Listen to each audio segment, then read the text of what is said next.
La Torre Eiffel en París tiene 300 metros de altura.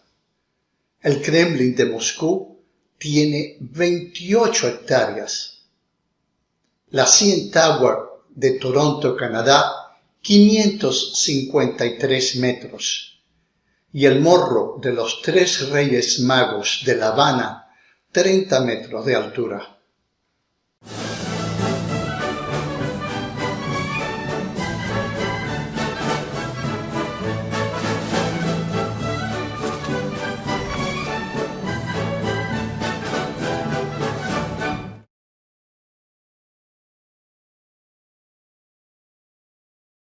Todos estos son símbolos de sus respectivas ciudades. Pero no se necesita ser grande o muy alto para alcanzar reconocimiento mundial. Bastan 61 centímetros de bronce para ser muy importantes y reconocidos en todas partes. Estamos hablando del Manneken Pis, pequeñín que hace pipí, situado en la encrucijada de la Rue de la Tube y la Rue de Chêne, en el viejo Bruselas, a tan solo 2 pequeñas cuadras de la también muy famosa Plaza Central. Ya a finales del siglo XIV, en el lugar donde actualmente se encuentra el personaje que nos ocupa, había una fuente que alimentaba con agua clara a los habitantes de la ciudad. Para el año 1452 ya aparece un texto en la que se le nombra por su nombre actual, Manneken Pis, que en idioma flamenco significa pequeño hombre que orina. Para 1619 la ciudad le encargó a un gran escultor de Bruselas de la época la estatua tal y como la conocemos. Sin embargo, a pesar de todos estos datos tan precisos, su origen es desconocido. Existen 4 leyendas. Una de ellas dice que para 1142 al pequeño duque Godofredo III se le rebelaron sus vasallos, quienes se enfrentaron a las tropas leales al bebé duque. Para darle aliento a los leales al pequeño duque, subieron su cuna a un roble. Por eso la Rue de Chêne, que en español es la calle del roble, y desde allí el niño, con gran desenfado, satisfizo su natural necesidad. Este gesto devolvió aliento a las tropas leales, al pequeño que ganaron la batalla, y en conmemoración de ello crearon la fuente. Otra de las leyendas dice que de alguna forma el niño con su pis habría apagado la mecha de una bomba en otro momento en que los enemigos invadieron Bruselas.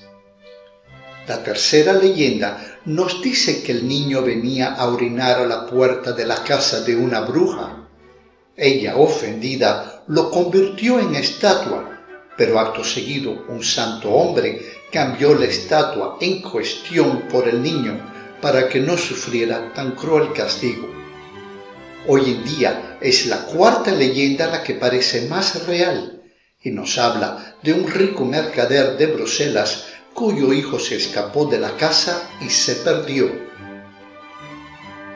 Fue encontrado a los pocos días en este mismo lugar, en el menester en que lo vemos hoy representado, en esa misma desvergonzada posición. Su padre, en agradecimiento, mandó a crear la fuente. Cualquiera que sea el origen real de esta estatua, lo cierto es que ha sido tema de controversia y de muchos robos. Durante el bombardeo de Bruselas por las tropas de Luis XIV por el dominio de lo que en aquella época eran los Países Bajos españoles, fue escondido como reliquia nacional para que no sufriera ningún daño. Uno de sus robos más sonados fue perpetrado por los soldados de Luis XV de Francia, quien, para lavar el agravio, condecoró al pequeño con la Orden de la Cruz de San Luis, máxima condecoración que otorgaba el Reino de Francia. De los muy numerosos personajes que han visitado Bruselas, el pequeñín ha recibido regalos para vestir su descarada desnudez. Con frecuencia se le viste, pero la mayor parte del tiempo está desnudito. En el Museo de la Ciudad de Bruselas podemos ver su guardarropa, que en la actualidad cuenta con 935 trajes. Uno de ellos fue regalado incluso por Napoleón Bonaparte.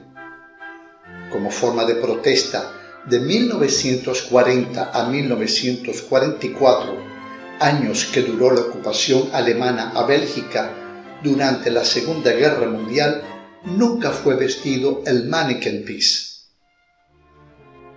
Existen copias del Manneken Pis en diferentes lugares del mundo, en las ciudades de Gramont y Coxide en Bélgica. En Japón las hay en Tokio, Osaka y Kobe. En España en Llança, en la provincia de Gerona. En Colmar, Francia, y también en Zurama, en Ecuador. Existen otras dos en el antiguo Congo belga. En Bruselas existe una orden de amigos del Manneken Pis que cuenta con más de 150 miembros y que tiene por objetivo estimular el desarrollo cultural, comercial, filantrópico y turístico de Bélgica en particular y, más precisamente, preservar las tradiciones relacionadas con la estatua. Bruselas tiene otras dos estatuas que representan a personajes orinando. La Janneke Pis, que representa a una niña agachada en el mismo acto que el Manneken Pis. Ella también tiene su guardarropa, pero no disfruta de la misma notoriedad que su par masculino. El tercer personaje es el Zinneke Pis, que es un perro orinando un pequeño poste de piedra. La Gran Plaza y el Atomium, que se construyó para la Exposición Universal de Bruselas del año 1957, son otros de los atractivos de esta muy pujante ciudad del centro norte de Europa, que hoy en día es sede de grandes instituciones como el Parlamento Europeo, la Comunidad Económica Europea y la OTAN. Así termino mi emisión del día de hoy. Como siempre les digo que les estoy muy agradecido por el tiempo que me dedican. Se lo pueden decir a sus amigos y suscribirse si aún no lo han hecho. Y ya como es de rigor, les digo, hasta la próxima.